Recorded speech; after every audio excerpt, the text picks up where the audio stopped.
Well, this was a very primitive way to think about how the economy operates, and a very destructive one. Because what was happening in the early 1930s, actually starting in late 1929, was that demands were falling for a whole range of goods and services. And that meant that the derived demand for labor to produce those goods and services was also falling. So the normal effect of that fall in demand for labor would have been a reduction in the prevailing rate of market wages. But Hoover got together some of the leading employers in the country in November and December of 1929 in big conferences. He brought in labor unions, he brought in farm organizations, and he got these people to sign on to his plan, which was, whatever you do, do not cut wages any faster than the cost of living falls. In other words, don't cut real wages.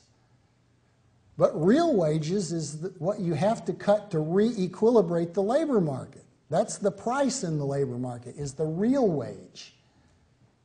Unfortunately, a lot of these people, whether out of a desire to please Hoover or go along with him, or for other reasons, that's still an actively debated question in economic history, for whatever reason, many employers, especially in durable goods industries, where demand was falling fastest, did not cut real wages.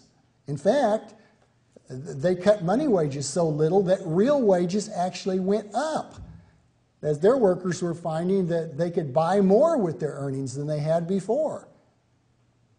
But the necessary consequence of rising real wages when the demand was falling for labor was a gigantic amount of unemployment. So unemployment began to grow quickly in 1930. And it was already quite high by the end of 1930, and then it got worse and worse and worse until when we got to the beginning of 1933, almost 25% of the labor force seeking work was totally out of a job, and another 25% was involuntarily working at reduced hours.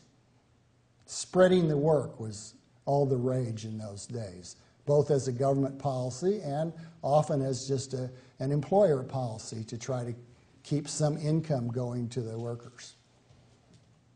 So we've got half of the workforce that's not fully employed at that point, half of the workforce, and in some places where the workforce was heavily occupied in the production of durable goods, you know, the kind that goes into long-term projects, which weren't happening anymore, unemployment rates were 60 or 70%. You go back and look at some place like Youngstown, Ohio.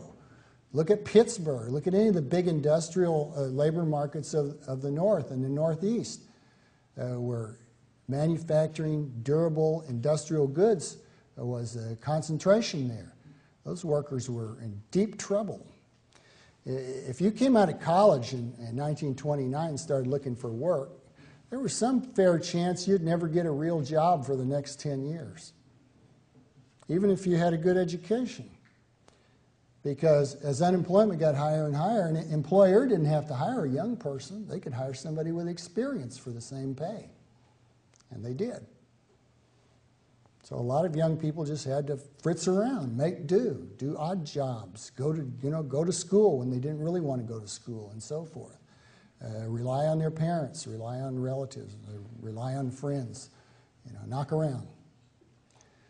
That's how a lot of people got by. They scrapped. They had to scrap in the 1930s. Lots of people were living on practically nothing. My father, who was a young man in those days, never went without work for long, but that's because he would do things like work all day cutting a cord of wood for $1. That's a lot of wood to split for $1. I grant you, $1 bought more in those days, but nonetheless, a lot of work for a little pay. And at one point, my family actually moved to Arizona looking for work picking cotton, where cotton farms were being developed out around the Phoenix area. Think of that. Moving from godforsaken Oklahoma to godforsaken Arizona to pick cotton. And not for much money either. But, that's what you had to do if you insisted on working.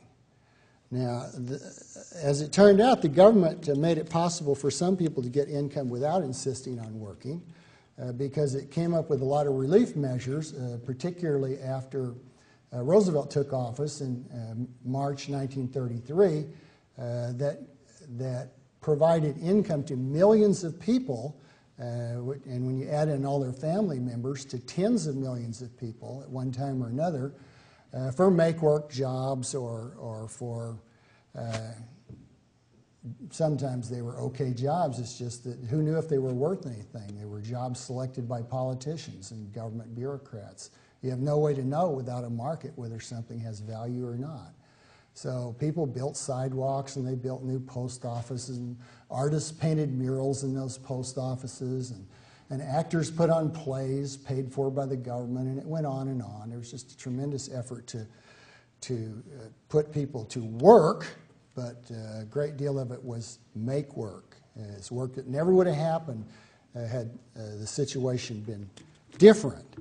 So it's hard to say what was really accomplished other than giving some people a few dollars worth of earnings. It made a lot of people grateful, I'll say. To this day, you can find old fellows who were in the Civilian Conservation Corps, which was a government program created in 1933 to put young men into semi-military units and send them out in the country, the woods, the deserts, to build trails and parks and to build fire breaks and so forth. And a lot of these old CCC boys just love the CCC. They're now in their 80s and 90s. They think it saved their life. And in the circumstances, they got an argument. It's just that those circumstances didn't have to exist had it not been for the government policies being enacted and implemented at that time. It's not all that compassionate to create conditions in which people are starving and then pass among them, giving them little tidbits to eat. So that's the situation here. We had a lot of government activity under Hoover, including big tax increases, creation of the Reconstruction Finance Corporation, which interestingly did some of the things the government has done recently.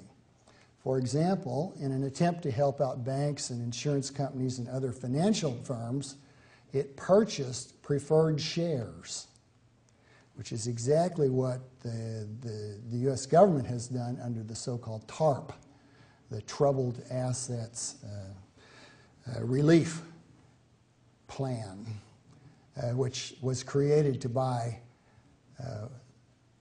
worthless assets from banks, but wasn't used for that purpose. And instead it was used to give money straight to banks for preferred shares, or to give it to General Motors or to Chrysler or to AIG, the big insurance company, and to other people. But don't lose hope, my friends. Don't think that the government misled you when they said the world will go to hell unless Congress approves this TARP program by October 3rd last year, which they did, because they're going to use it to buy some toxic assets. And the program is starting to gear up now. I read an article just this morning. By the end of the month, it will be in operation, and the government will be putting $3 billion into this program to relieve banks of troubled assets. The banks are estimated to hold in this country something in excess of $1.4 trillion worth of these so-called toxic assets. So if you do the arithmetic, what you see is that this marvelous government program, which took over a year to get going, is going to purchase about 2/3 of 1% of those nasty assets and take them off the hands of those banks at prices they could never get in a free market, and reward all the wheeler dealers that are running the program with lavish fees. It almost makes you think there's hanky-panky afoot here sometimes, but maybe I'm just a terrible cynic.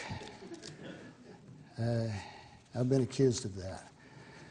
Now, what happened last September can only be described as panic. I happened to be traveling during part of that period, and so I was in hotel rooms equipped with televisions. Now, I have a TV at home, it's just that I don't watch it. And so I miss a lot of things that the rest of the world sees. I watch only Seattle Mariner baseball games because I'm an economist and I believe in specialization.